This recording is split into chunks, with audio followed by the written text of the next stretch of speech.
Ah, Happiness, un chef-d'œuvre de Shuzo Oshimi, sans doute le meilleur. Oui, en quoi c'est le meilleur d'Oshimi? Bah, c'est justement ce qu'on va voir dans cette vidéo.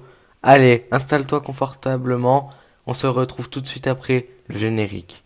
愛にもたれないで愛を語らないで無理に振りかざしたりはしないでよ Oh なんですぐ頼るのなんで寄りかかるの一生費やしても解ける定理に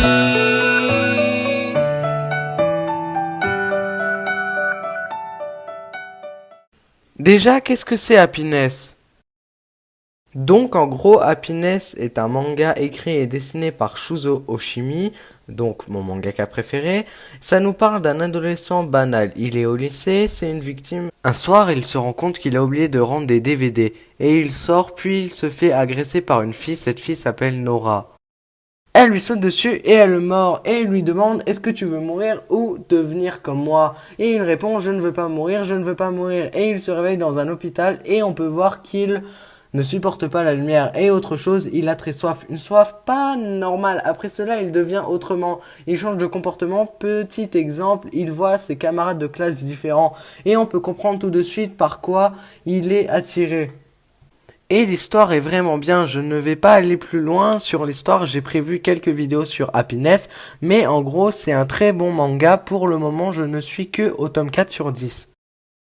Bref, pourquoi je vous recommanderais plus Happiness que Les Fleurs du Mal par exemple? Tout simplement parce que Happiness est un manga qui sort de ce que l'on peut lire. C'est une histoire de vampire certes, mais cela sort de toutes les histoires de vampires.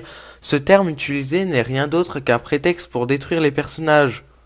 Donc vous ne verrez pas de choses comme les cercueils ou Goose Die, et selon moi c'est la chose majeure de cette histoire. Pour le dessin il est très propre, très bien dessiné, Oshimi nous fait des dessins magnifiques, des dessins très propres, on reconnaît tout de suite que c'est lui qui dessine. Selon moi, Happiness est le manga de Shuzo Oshimi où il se lâche le plus. J'ai pour le moment lu peu de mangas de Shuzo Oshimi, je n'ai lu que Les Fleurs du Mal, Happiness, Les Liens du Sang, mais de toutes ces histoires que j'ai lues, je n'ai jamais été déçu de quoi que ce soit. Pour conclure cette vidéo, est-ce que je vous le recommande? Bien sûr que oui, je vous le recommande, et comme l'a dit l'un des meilleurs youtubeurs... Donc avec tout ça, est-ce que je vous recommande Dans l'intimité de Marie? Bien évidemment que oui, mais pas seulement. Je vous recommande plus largement Shuzo Oshimi, un auteur qui a trop longtemps été trop méconnu par chez nous. Certains d'entre vous n'adhéreront pas du tout à ce qu'il fait, et franchement je pourrais pas vous en vouloir. Mais les autres, vous risquez de découvrir un mangaka qui vous fera vivre des expériences de lecture sans pareil.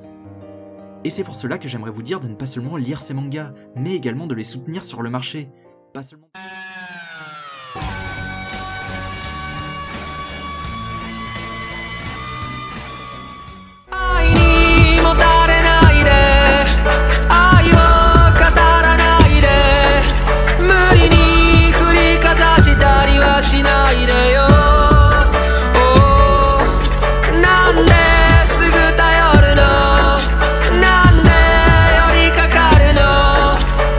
Show